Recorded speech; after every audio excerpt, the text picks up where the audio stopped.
Welcome back to Book Bonfire, everybody. This is Mike. I'm doing this video by myself for the time being, but Misty and I really thought it would be cool to go over some of the books that we go back to again and again and again. And so I have a few of my favorites here. Misty will do a few of her favorites. But one of these books I've gone back to again and again so many times. Look at the shape it's in. It's Frank Herbert's Dune. I love this book. It's a great adventure story, but she'll do a video as well. And when she does, please like, share, subscribe, and comment. What are your favorite books that you go back to again and again? Most of these books I'm on my second or third copy of. For example, this is a new copy of The Three Stigmata of Palmer Eldritch by Philip K. Dick, which is one of my favorites. Let's see if I can find a good quote from it. But this is, I don't know if you like Philip K. Dick or not, but he's one of my favorites. He usually does some really cool stuff at the beginning and the end. And this is from chapter 1, His Head Unnaturally Aching. Barney Mayerson woke to find himself in an unfamiliar bedroom in an unfamiliar Connacht building. Beside him, the covers up to her bare, smooth shoulders, an unfamiliar girl slept on, breathing lightly through her mouth, her hair a tumble of cotton-like white. "I'll bet I'm late for work," he said to himself, and he slid from the bed and tottered to a standing position with his eyes shut, keeping himself from being sick. For all he knew, he was several hours' drive from the office. Perhaps he was not even in the United States. However, he was on Earth. The gravity that made him sway was familiar and normal. So Philip K. Dick, The Three Stigmata of Palmer Eldritch is so amazing. You just have to read it to believe it. That's all I can say. It goes on and on for 227 pages. It's just really good psychological sci-fi fun. Unlike Dune, which is like a masterpiece of world building.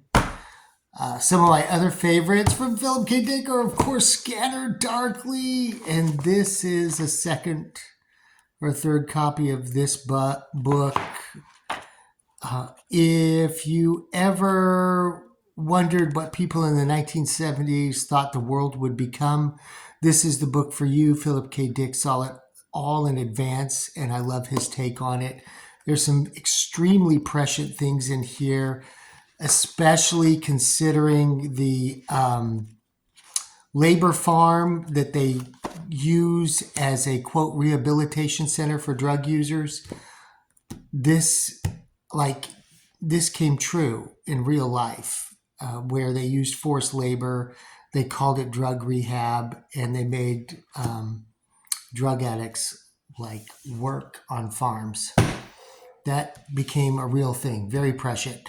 I Am Legend, the masterpiece by Richard Matheson. If you've never read I Am Legend, this is my one and only copy. I've had this hardback copy since the 90s.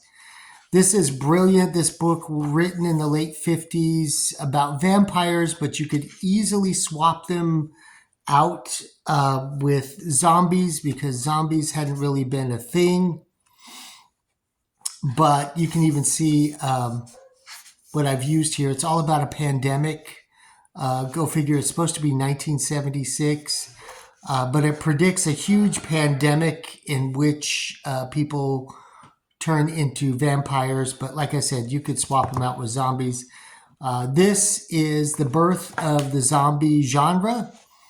The movie with Will Smith doesn't do it any justice whatsoever. You have to read the book. Next, of course, my favorite, and probably your favorite too, Hunter S. Thompson.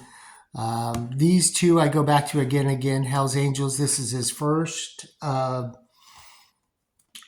published book in 1965. He hung around with the Hell's Angels and was doing a report for the National, I think, the National magazine, because everyone wanted to know, what are the Hells Angels? Who are they across America? Well, Hunter hung around with them and he fucked around and he found out.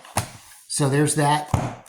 And of course, the legendary Fear and Loathing in Las Vegas, of course, here with the movie poster cover, Johnny Depp. My favorite from this book is this passage from the end of part 9. You could strike sparks anywhere. There was a fantastic universal scene that whatever we were doing was right, that we were winning.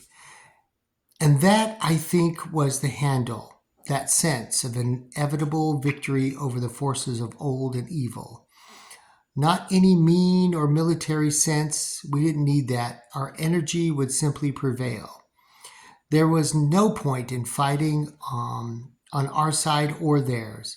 We had all the momentum. We were riding the crest of a high and beautiful wave. So now, less than 5 years later, you can go up on a steep hill in Las Vegas and look west. And with the right kind of eyes, you can almost see the high water mark, the place where the wave finally broke and rolled back. And here, Hunter is commenting, like he always does, the American dream and what happened.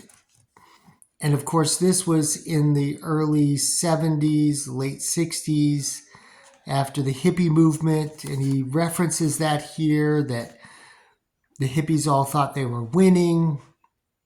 But, by the early 70s, you could see when he was staying at Circus, the height of capitalism in the middle of the greed cesspool that was Las Vegas, nothing had really changed. He was as paranoid as ever.